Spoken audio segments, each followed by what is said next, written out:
Oscar BEVIS, IFL TV, proudly sponsored by Everlast. Welcome back to the ring, mate. Thank you, man. Good to be back, for real. Good to be back. I said to you at the weigh-in, I said, I think I was at your last fight 2 years ago, and 2 years is a long time, but to me it feels like just ages. So just getting back in there, getting in the ring, hearing people scream your name, and hearing your name said at the end as the winner, just them feelings, you must have missed that. Oh, no doubt, beautiful, man. Like, it's what we're here to do. It's my dream.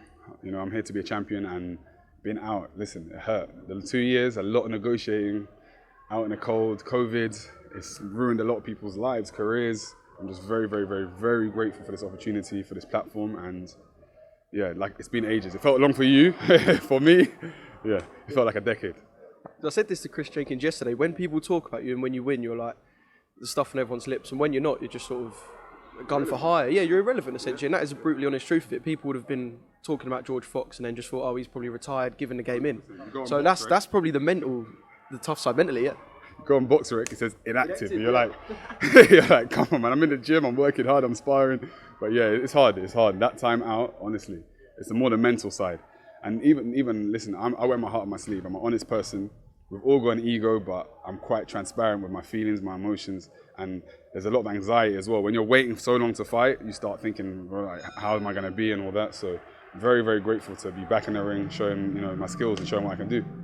Did you feel nerves at all? Because I just heard you say you knew you was going to win tonight, and we knew you was going to win tonight. But did you feel nerves at all? Listen, the nerves that I feel, someone, shout out to Uncle T, he put something on Instagram the other day saying, modern day fighters, when they feel nerves, they class it as mental health. But back in my day, that was known as butterflies.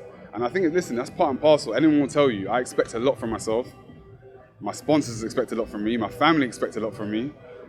And that's the pressure you feel. It's like, I don't want to let myself down. I don't want to let people that believe in me down, that have put time, energy, support, love, everything into me. So that's the side that you feel. That's completely natural.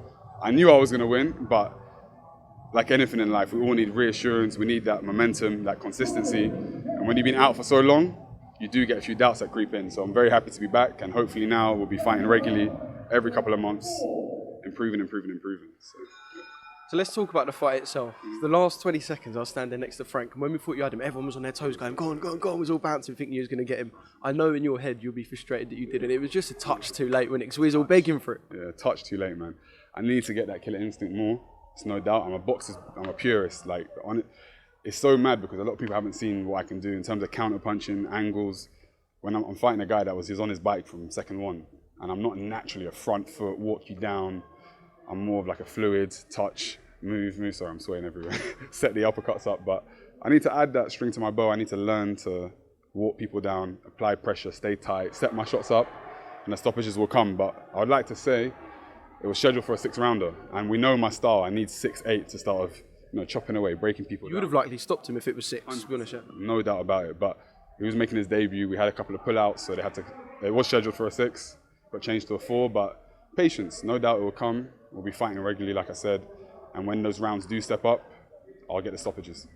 And it is hard to look good against people who, like you say, are on their bike, because they're on their bike, and then when you do get close to them, they tuck up. So sometimes you could be an elite level fighter, but you could kind of look shit. I'm not saying that's how it looked tonight, but are you trying to say I look shit? But you know what I mean? Like it can take away how good someone actually. It can take away how good someone looks, can't it? If someone's on their bike, because you don't get to show the potential and they don't open up.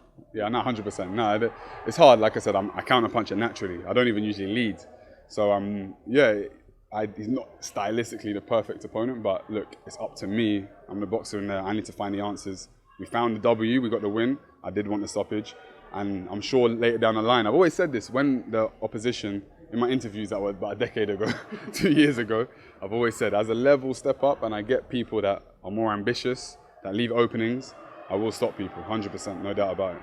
But I don't even want to make it a thing, because in my head, believe it or not, my amateur debut, I stopped my opponent, I stopped people in sparring. I'm not going to mention names, but I've stopped some high-level people in sparring, so there's no concern about the power. It's just more about how I chop people down, how I break people down. And when I get people that are more expansive, it will definitely come. Well, it was your Queensbury debut, so congratulations on that as well. Sort of a second chapter, I suppose, of your career, even though it's only your 4th fight. You've been signed with Queensbury for so long as well.